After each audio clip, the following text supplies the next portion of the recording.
Gold trusted gold buyers మీరు తాకట్టు పెట్టిన బంగారాన్ని విడిపించి ఈ రోజు ఉన్న మార్కెట్ ధరకు కొనబడును.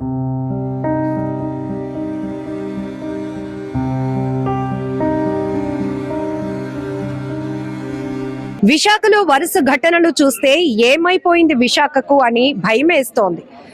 నిన్న మధురవాడలో ప్రేమోన్మాది దాడి సంఘటన తర్వాత ఈ మధ్య కాలంలో ఎక్కువగా చూస్తున్నాం వివాహేతర సంబంధాల వల్ల జరుగుతున్న ఆత్మహత్యలు, హత్యలు, అలాగే మైనర్లపై కీచకమైనటువంటి టీచర్లు, విద్యాబుద్ధులు నేర్పించాల్సినటువంటి టీచర్లు అఘాయిత్యాలు, ఇలా వరుస ఘటనలతో విశాఖ బెంబేలెత్తిపోతుందని చెప్పొచ్చు. ఈరోజు two town police station limit లో కూడా ఒక సంఘటన చోటు చేసుకుంది.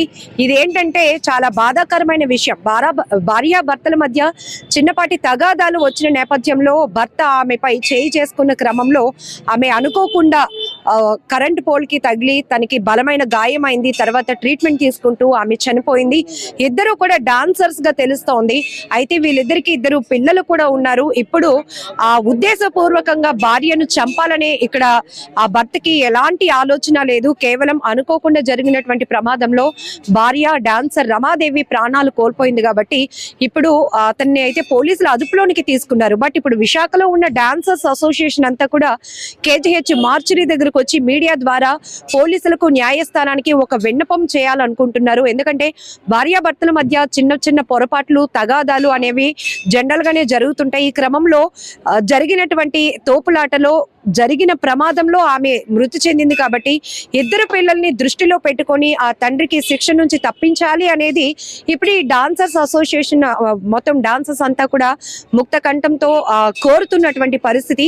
అసలు ఏం జరిగింది, ఇద్దరు మధ్య ఎందుకు తగాదా పడ్డారు, ఎప్పుడు జరిగింది, ఆమె ట్రీట్మెంట్ పొందుతూ ఎప్పుడు చనిపోయింది, ఈ వివరాలు అయితే అడిగి తెలుసుకుందాం డాన్సర్స్ అసోసియేషన్ తో మాట్లాడి. ఈరోజు అమ్మాయి బాధితురాలు అని చెప్పొచ్చు, ఎందుకంటే తను ప్రాణాలు కోల్పోయింది కాబట్టి. ఏం జరిగింది అసలు ఇద్దరు మధ్య? ఇద్దరు గత 20 ఏళ్ళ నుంచి మాకు తెలుసండి. ఇద్దరు డాన్సర్ల, ఇద్దరు ఒకే స్టేజ్ మీద చేసేవారు. గత 2 నెలల నుంచి ఇద్దరికి ఫైనాన్షియల్ గా చిన్న చిన్న ఇష్యూస్ అవుతున్నాయి. అది తేల్చుకుందాం అనుకునే పోలీస్ స్టేషన్ కి వెళ్ళారు. అక్కడ చిన్న మాట పెరిగి ఈ అబ్బాయి ఇలా మ్యాన్ హ్యాండ్లింగ్ చిన్నది ఇలా తొయ్యగానే పక్కనే కరెంట్ పోల్ ఉండడం వల్ల అమ్మాయికి స్తంభం తగిలిసింది. అన్ఫార్చునేట్లీ తిను కొట్టాలని కొట్టలేదు, ఏదో కోపంలో ఆవేశంలో చేసుకోవడం జరిగింది. దానివల్ల ఏంటంటే అమ్మాయిని కేజీహెచ్ తెచ్చి జాయిన్ చేశారు మొన్న మార్నింగ్. సో నిన్న మధ్యాహ్నం అమ్మాయి చనిపోయింది. సో దాన్ని పెట్టుకుంటే అబ్బాయి అయితే మటుకు అందరికీ తెలుసు వాళ్ళిద్దరు చాలా మంచోడు. అబ్బాయి అమ్మాయి ఇద్దరు మంచోళ్ళే. కానీ ఇటు తల్లిపోయి అటు తండ్రి జైల్లో ఉంటే ఇద్దరు పిల్లలు ఉన్నారండి. సంవత్సరం బాబు ఒకరు ఉన్నారు, 3 సంవత్సరాల బాబు ఒకరు ఉన్నారు. ఇటు అమ్మాయి తరపున ఎవరు లేరు, అటు అబ్బాయి తరపున ఉన్నా కూడా వాళ్ళ అమ్మకి పెరాలసిస్ స్ట్రోక్. సో కాబట్టి ఆ ఇద్దరు పిల్లలకి చూసుకున్న వాళ్ళు ఎవరూ లేరు. ఆ అబ్బాయి ఎన్ని రోజులు జైల్లో ఉన్నా చూసుకోవాల్సింది మా అసోసియేషన్ ఒకటే, ఆడవాళ్ళం ఒకలమే. సో దయించి చట్టం అనేది కొంచెం దయించి కనికరించి ఆ ఇద్దరు పిల్లల్ని ఆ తండ్రిని కొంచెం కలిపితే చాలా బాగుంటుందని మేము అందరం కోరుకుంటున్నాం. మీరెందుకు ఈ స్టాండ్ తీసుకున్నారు? జనరల్ గా అక్కడ ఆమె ప్రాణాలు కోల్పోయింది కాబట్టి మీరన్నట్టు చట్టం తన పని తను చేసుకుపోతుంది. సెక్షన్స్ ఏవైతే అప్లై చేయాలో ఆల్రెడీ పోలీసులు కస్టడీకి తీసుకున్నారు. బట్ ఎందుకు మీరు ఆ సెక్షన్ నుంచి తప్పించాలి అనే అప్పీల్ ఎందుకు చేస్తున్నారు? అంటే మేము ఎందుకు చేస్తున్నాం అంటే 20 సంవత్సరాల నుంచి మేము అందరం చూస్తున్నాం అని చెప్తున్నాం కదండి. అబ్బాయి ఎలాంటిదో అమ్మాయి ఎలాంటిదో కామన్ గా తెలుస్తుంటది. మాకు వాళ్ళిద్దరూ తెలుసు కాబట్టి అబ్బాయి చాలా మంచోడు. దానికి మేము అందరం ఒప్పుకుంటాం. మా అసోసియేషన్ లో 2000 మంది ఉన్నాం. అందరం మేము చెప్తాం అబ్బాయి అమ్మాయి ఇద్దరు మంచోరు. కోపంలో ఏదో జరిగింది తప్పించి అబ్బాయి చంపాలని దగ్గర ఒక 10 years అవుతుంది. లవ్ మ్యారేజ్ అండి. లవ్ మ్యారేజ్ అవుతుంది. ఇద్దరు పిల్లలు చాలా చక్కగా ఉండేవారు. ఇప్పుడు ఆ పిల్లలిద్దరు కూడా రోడ్డును పడవలసి వస్తుంది. మేము కోరుకుండేది అయితే అదే, ఆ పిల్లలకి కొంచెం ఆ తండ్రి ప్రేమను కూడా ఇస్తారని చట్టాన్ని కోరుకున్న. ఎలాగా తల్లి ప్రేమ ఇంకా లోచుకోలేరు. మేము చూసినుకున్నా కూడా వాళ్ళిద్దరు పిల్లల్ని తండ్రి ప్రేమ ఇవ్వలేము, ఇటు తల్లి ప్రేమ కూడా మేము అందించలేం. ఆ పిల్లలు ఇద్దరు అనాథలు కాకుండా ఆ తండ్రినైనా కొంచెం శిక్షాన్ని తగ్గించి ఆ పిల్లల చోటికి చూరిస్తారని మేమందరం కూడా అదే డిమాండ్ చేస్తున్నాం. అబ్బాయి పేరేంటి? బంగారు రాజు. అంటే ఆల్రెడీ అమ్మాయి కొన్ని ఇష్యూస్ నడుస్తూ ఉండడం వల్ల కంప్లైంట్ పెట్టిందని, అమ్మ వాళ్ళ ఇంటికి వెళ్ళిపోయిందని, అక్కడికి వెళ్ళినాక గొడవ జరిగిందని కంప్లైంట్ అవన్నీ ఏం లేమా. వీళ్ళిద్దరూ ఇంకా గత 2 నెలల నుంచి గొడవలు అవుతున్నాయి. మేము చెప్పుకొని వస్తున్నాం. ఇవన్నీ క్లియర్ అవుతుంది. ఫైనాన్షియల్ ఇష్యూస్ ఫైనాన్షియల్ గా మొగుడు పిల్లల మధ్య ఫైనాన్షియల్ గా అయ్యింది, ఇంకేమీ కాదు. సో అది స్టేషన్ లోనే క్లియర్ చేసుకుందాం అని వెళ్ళారు. అక్కడే మాట మీద మాట పెరిగింది. సో ఇష్యూ కూడా అక్కడే జరిగింది. సో అదే అబ్బాయి చంపాలని ముందే ప్లాన్ తో లేడు, ఏమీ లేదు. అంటే ఇంకొక వెర్షన్ కూడా వినపడుతోంది, అనుమానం వల్ల ఇద్దరి మధ్య డిస్కషన్స్ నడుస్తున్నాయని. అలాంటివన్నీ పుకార్లండి, ఎందుకంటే అలాంటివి ఏమీ లేవు. ఇదేంటంటే ఒకటంటే ఆడపిల్ల మీద 10 చెప్తారు, అలాంటివి అయితే పుకార్లు, అవేమీ కాదు. వాళ్ళిద్దరు బాండింగ్ బాగుండేది, వాళ్ళిద్దరు కూడా మంచోళ్ళు. మా దగ్గర 20 సంవత్సరాలు మా అందరికీ తెలిసిన వాళ్ళు. ఏదో చిన్న చిన్న ఫైనాన్స్ విషయంలో గొడవలు అయ్యి ఇది ఎలా జరిగిందని 1కి 2 చెప్పుకొని పుకార్లు పెట్టుకోవడం అంటే కరెక్ట్ కాదు. అది మా అందరికీ తెలుసు కదండి, ఎందుకంటే మాతో వర్క్ చేసిన వాళ్ళందరూ కూడా. అలాంటివి ఏవి కాదు, అనుమానం గినుమానం అలాంటివి ఏమీ లేదు. అలా అయితే వాళ్ళు ఇన్ని సంవత్సరాలు కూడా కలిసి ఉండలేరు. ఫస్ట్ ఆఫ్ ఆల్ అయితే అలాంటివి ఏం లేవు, ఇవన్నీ పుకార్లు. ఏ ఈవెంట్ బ్యానర్ తో వర్క్ చేస్తున్నారు? అమ్మాయి యాంకర్ కమ్ డాన్సర్? ఓన్లీ డాన్సరే మేడం, యాంకర్ కాదు, డాన్సర్. ఏం డిమాండ్ చేస్తున్నారు? మా డిమాండ్ అంతా ఒకటే మేడం, డిమాండ్ కాదు, రిక్వెస్ట్ కింద వెళ్తుంది. రిక్వెస్ట్ అయినా డిమాండ్ అయినా ఏదైనా మేము ఒకటే అడుగుతాం మేడం.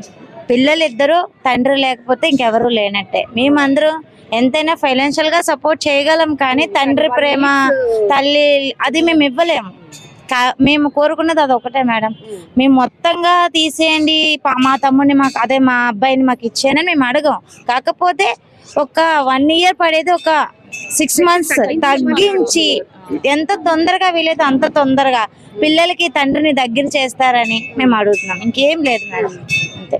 ఇంకొకటి ఏంటి అంటే వాళ్ళిద్దరు కూడా అండర్స్టాండింగ్ లో ఇప్పటి వరకు కూడా ఇద్దరు ఒక బాండింగ్ తో హ్యాపీగానే ఉన్నారు. ఎక్కడ ఉంటున్నారు వీళ్ళు? మా ఆర్ఎంబి పైకి మేడం, మాధవధార.